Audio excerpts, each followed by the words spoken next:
so how was the holiday? Oh, Gareth, Bangkok, it was incredible, I'll tell you. There was Buddhist temples, you know, floating gardens, and the people were so kind and so inventive. Inventive? Yeah. Yeah, look what I brought back with me. This is a battery-operated finger jacuzzi. A finger jacuzzi? Yeah. It's for massaging, you know, stiff or arthritic fingers. It's simple. Just put your finger in there like that. Yeah. And you switch it on, you know, and there's sort of moisturising fluid in there, swirls around. And it gives your fingers a good and stimulating massage, eh? And it's for your finger? Yeah. Do you want to try it? Yeah, silly. Stick your finger in it, then. Oh, yes, yeah. That's terrific. That's great, good, yeah.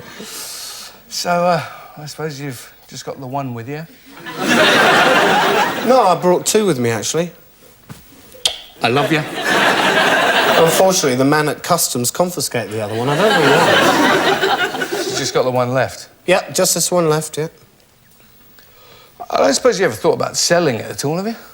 Selling it? Whatever for? Well, I tell you, this arthritis of mine is really killing me, you know. You know, if you wanted to sort of get rid of it, I'd buy it off you for a couple of quid. Couple of quid? OK, £5,000, but that's my last offer. Don't be silly, Gareth. Colin Moynihan's already offered me 10,000 for it. No, he didn't. No, it was 20,000, actually. No. Look, if you really want it, you can have this for nothing. Can I? Yeah. I'm not bothered at the moment, you know, whenever, you know. Well, I'll give it to you after the show, then, all right? Yeah, it's fine, no rush, mate. Shall I start? Yeah, go ahead. OK, ladies and gentlemen, you've been a great audience. Thanks very much and good night. Cheers.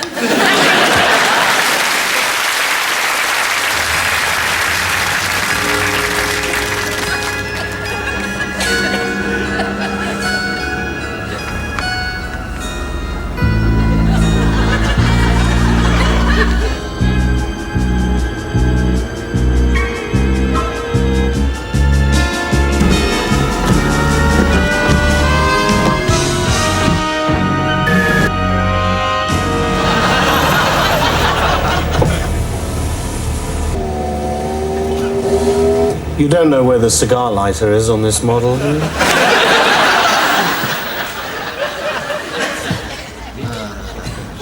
Yeah. All ready, lads? Great, sir. Great. Cheers. Yeah, cup of tea. Best drink of the day. Cup of tea, you know. It's the nectar of the gods. I'll tell you that for nothing. Best medicine a man could ever take. That's right. You know, there's more curative properties in this cup of tea than anything else put together. That's right. You know, once I had a really bad cold, and I went to bed with a cup of tea, and the next morning I was as right as ninepence I was. Well, my father was a martyr to arthritis. Couldn't move a joint from knuckle to kneecap. Doctor put him on a course of hot tea. Week later, he was back at his old job playing in golf for Charlton. Fantastic. And I tell you about my Uncle Jimmy, the jockey. He fell off the favourite at Beach's Brook and broke his spine. He was paralysed from the neck downwards. In hospital, they bathed him in strong tea every day for a fortnight. You know what he does now? Nah. He teaches dancing at the Royal School of Ballet. Hey, my granddad, right, had both his legs shot off in the war, you know. He did. And there was no medical aid available nowhere. So he crawled 50 miles. 50 miles, mind you, to the nearest NAFI canteen and stuck both of the bleeding stumps in a bucket of hot tea.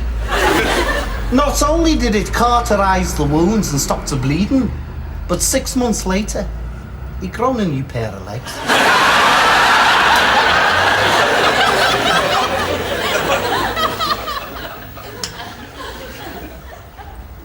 Right. My wife's brother, right? Harry, the explorer, right? Once froze to death 20 yards from reaching the North Pole. 2 years later, a tribe of them Eskimo geezers found him encased in a block of ice. They defrosted him with the steam from the teapot and then swathed his still and lifeless form in a blanket of hot tea bags. 2 hours later, he was alive again and out hunting polar bears with the other Eskimo geezers. Incredible. My cousin was kidnapped by aliens from another world. After dissecting his body for medical science, they threw the body out of the spaceship. Upon re-entering the Earth's atmosphere, it was burnt to a frazzle and atomized. All except for one back tooth. This tooth fell to Earth and landed in the middle of a tea plantation in the middle of Sri Lanka.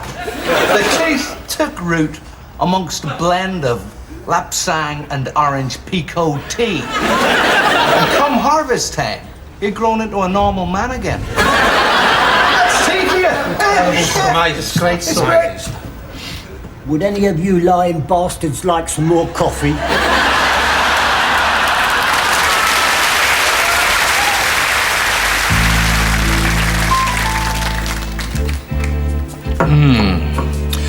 You know, there's nothing like a good cup of coffee, especially if you haven't had an acting job for the past 5 years.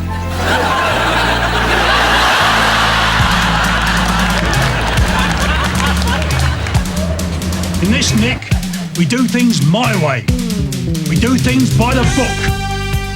There's more to being a cop than just being tough. Is that clear?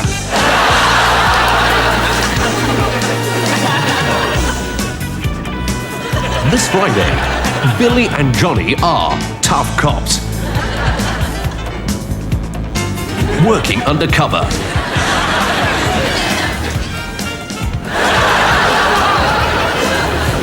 Right, you two, get up against the wall and sprint them.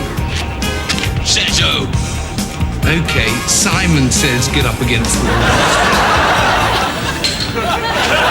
Heads and shoulders, knees and toes, knees and toes. Heads and shoulders, knees and toes, knees and toes.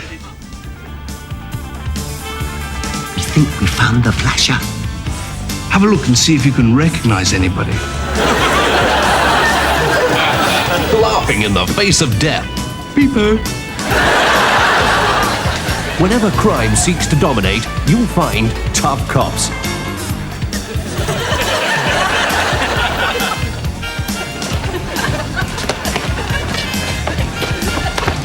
You're it.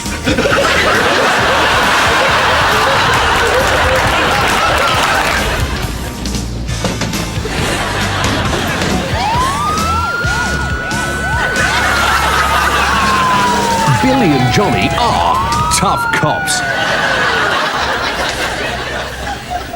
Oh, that's interesting. It says here that early childhood experiences can affect behaviour in later life. Yeah. Because you were premature as a baby as well, weren't you?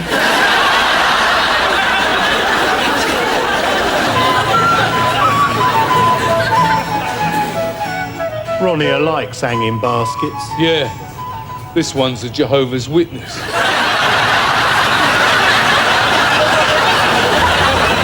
If you don't know this man, then you probably know someone like him. He's one of those people who can't take anything seriously.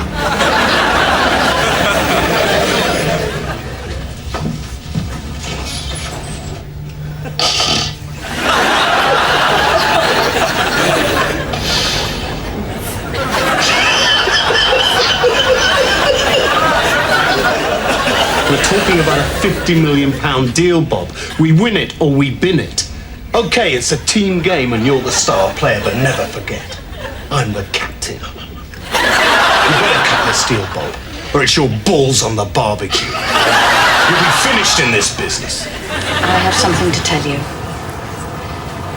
You know things haven't been going well between us lately. I've tried to make it work, but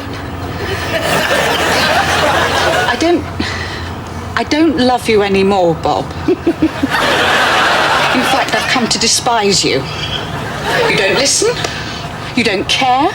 You don't treat me like a real person. Well, I've had enough, Bob. I'm going to live with another man. The man I've been sleeping with for the past 8 years. He's kind, he's affectionate, and he's your brother. I never imagined myself saying this, Bob, but I hope you rot in hell. Sandwich! This is indeed a serious and grave matter, which it is now your duty to pass judgment on. You, and you 12 alone, falls the enormous responsibility of determining whether this man who stands before you accused of the heinous act of cold-blooded murder. It's a lark, though, isn't it?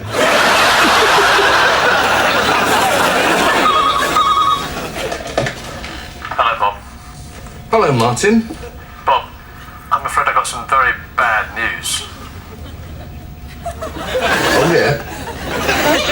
It's my father, your Uncle Andrew. He's dead, Bob.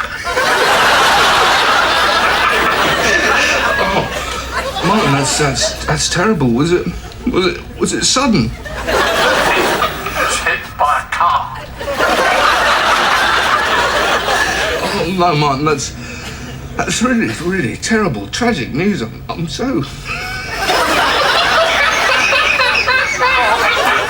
Bob, are you still there? Give us your wallet.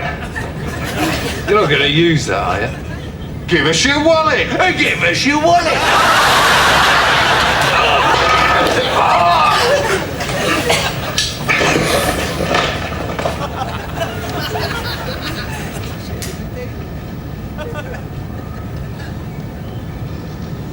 I'm not dead, you know.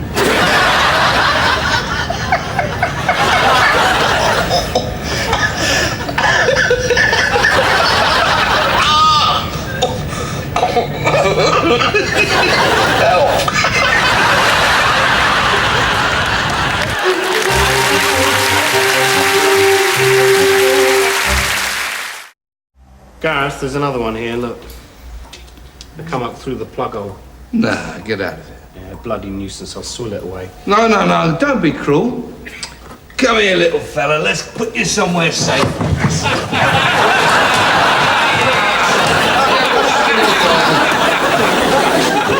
Be nice to go out tonight, Joanne. Yeah. What do you fancy doing then? Oh, I don't mind. No, I don't. No. Go on. You decide. No, you. Well, I'm not bothered. No, I'm not. It's up to you. No, I'm not bothered. No, I'm not. Could go out for a drink. Yeah, we could go out for a drink.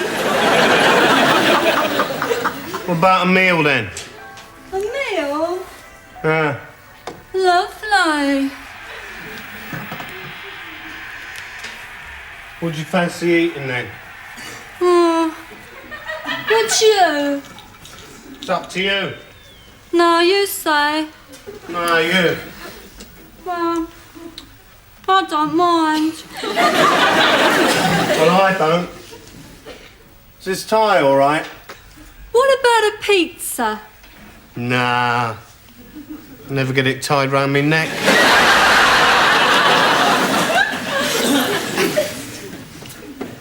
Was that a joke? Did you think it was funny? Did you? We could just stay in and watch the telly. We could.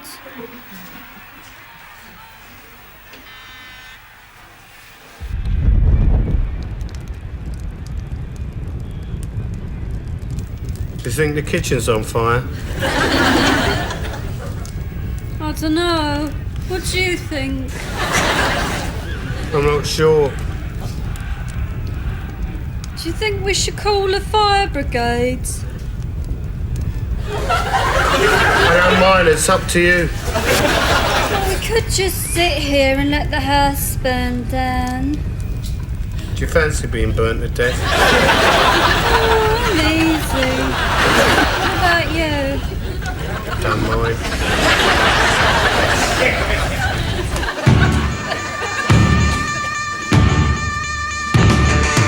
What you looking at? What you looking at? Wanna wake up with a crowd around you? You dildo!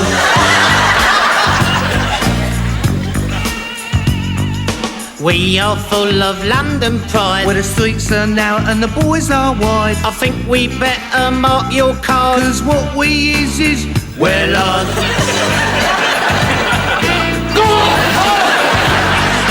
Well, our boys know what to do. Got a rock by the dog and a nice tattoo. Love on the right and hate on the left. Comes in handy when I'm shouting at the ref. You Who's well Lord? I'm well Lord. Ain't not never no type of Lord. I blow off, don't feel no guilt. Just shove me missus's head down under the quilt. Get down here. She loves it. Get down here. I never went to school. I couldn't give a damn. In the words of the philosopher, I'm thick, therefore I am well Lord.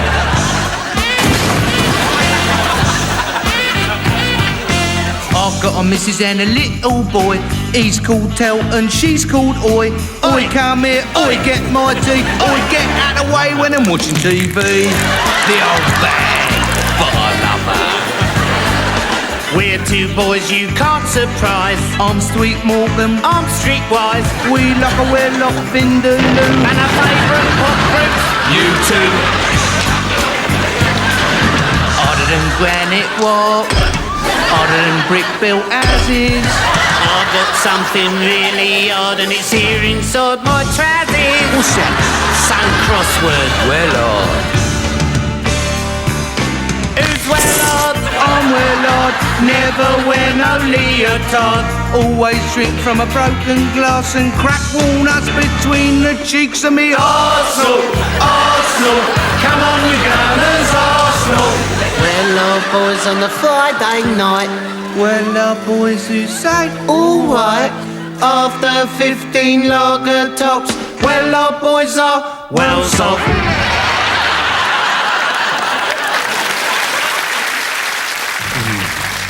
Tide surged relentlessly. Gigantic waves crashed onto the rocks, dispatching plumes of foaming white that were flung back by the wind like an insult. Weathered canvas slapped violently against the mast as the exhausted crew fought to lower the sails in the teeth of the merciless hurricane. Hey, come on, Norm, we've got to go. Okay, be right. And 2 pints of Gold Top, please.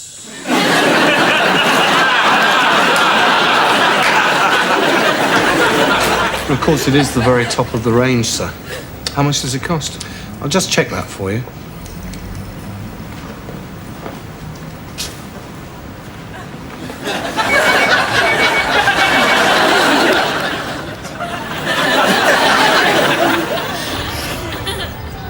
Could have killed him. He arrived at the church still drunk from the night before. He hadn't even bothered to shave. And worst of all, he was still wearing the traffic cone that his mates had superglued to his head.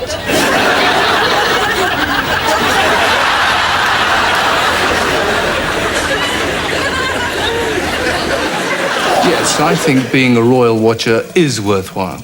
I do a public service, and I completely refute any allegations that we invade people's privacy. And this way, Your Majesty. Yes, oh, and that's lovely. Very cheeky.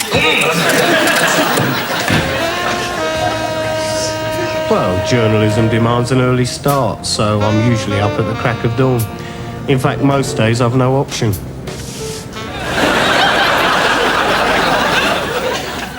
Breakfast is the most important meal of the day. It gives you that energy, you know, the get up and go you need to see you through the day. I prefer to walk to the office, actually. It's healthier, and you get to meet a lot more people that way.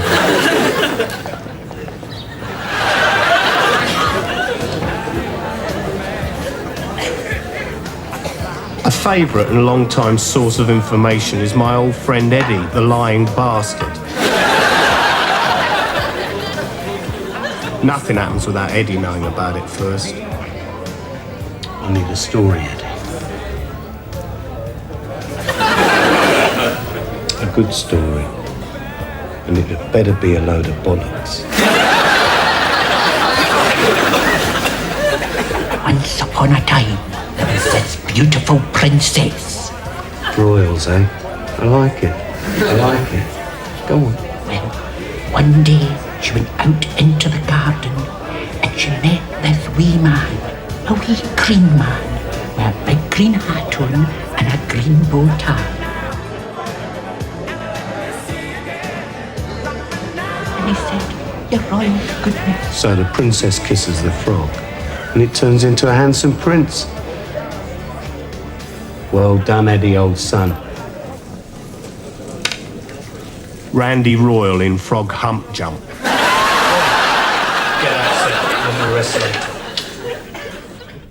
If there's time, I might call in for a chat with a boss. He's a man I admire for his unbiased views. You see, political impartiality is the motto of our editor.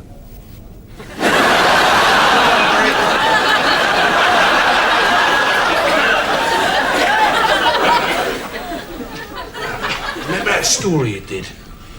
Well, the vicar with the bad heart who stole the panties from next door's laundry basket. Sick Dicky Ticker Vicar nicks knickers from Knickerwicker. Yeah, that's the one. Well, apparently, the vicar read the headline, collapsed, now he's dead. What are we going to do, Harry? Well, how about headline Rev drops dead? Harry, the man is dead. Which means he can't sue. Why don't we run with gay black vicar in drugs, death, choir boy behind the old scandal mystery? Yeah, once more, please, Harry. Gay black vicar in drugs, death, choir boy behind the old scandal mystery. Now that's what I call journalism.